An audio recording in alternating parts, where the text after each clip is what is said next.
ஏய் எங்கடா பொண்டாட்டி? பொண்டாட்டி எந்த உள்ளதமா உட்காந்துருக்கு. கூப்பிடுறா பேசணும். கூப்பிடவா? என்ன பேச போறாங்கன்னு தெரியலையே. ஒன்னும் பேசல. கூப்பிடு, 4 வார்த்தை நல்லா இருக்கியான்னு கேட்டுக்கிறேன். நல்லா இருக்கான்னு கேட்க போறீங்களா? வேற ஒண்ணும் பேச. சரி சரி. ஏன்னா உங்களுக்கும் அவளுக்குமே புடிச்சுக்காது, அதனால அவ பாட்டுக்கு செவனேன்னு வீட்டுக்குள்ள இருக்கிறா. அதுதான் பயப்பட கூப்பிடுறேன். மாமியா மருமகன்னா அப்படித்தான். அதுக்காக எந்த நேரமும் சண்டை போட்டுக்கிட்டு இருக்க மாட்டாங்க. கூப்பிடு. என்னால உனக்கு எந்த டேமேஜ் வராது. அது போதுமா எனக்கு. சாந்தா. டேய் இப்படி கூப்பிட்டா எப்படிடா கேக்கும்? ஏய் செகடி. ரைட்டு. என்னங்க? இந்த எங்க அம்மா தான் ஏதோ உங்ககிட்ட கேட்கணுமா? என்னங்கட்ட? ஏப்பா நான் வழக்கையில நல்லா கொழு கொழுன்னு இருந்தேன். இப்ப பாரு குரங்கு மாதிரி இருக்கேன். இதென்ன நல்லாவா இருக்குது?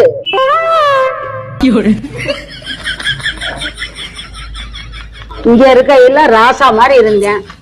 இப்ப அங்க வந்தாலும் பொண்டாட்டி தாசன் ஆகிட்டேன். ஆனா நான் சொல்லலம்மா, ஊரே சொல்லுதுமா.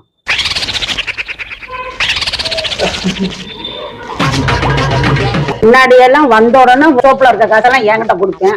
இப்போ 10 ரூபா கொடுக்கறனால உன்னை 10 தடவை பாக்குறேன். நல்லாவா இருக்கு? பூரிக்கிட்ட புதுசு ஒண்ணு வாங்கியிருக்கேன். உள்ள வாங்க, நல்லா இருக்கான்னு பாத்துட்டு வருவீங்களா? வாங்க. இப்ப சந்தோஷமாமா உங்களுக்கு? இப்ப என்னடா கேட்டேன்? நல்லா இருக்கான்னு தானடா 4 வார்த்தை கேட்டேன். நான் என் சின்ன மையன் வீட்டுல போய் நல்லா இருக்கியான்னு அங்க 4 வார்த்தை கேட்டு வரேன். அப்ப இதே பொழப்பாத்தான் தெரியுறாங்களா?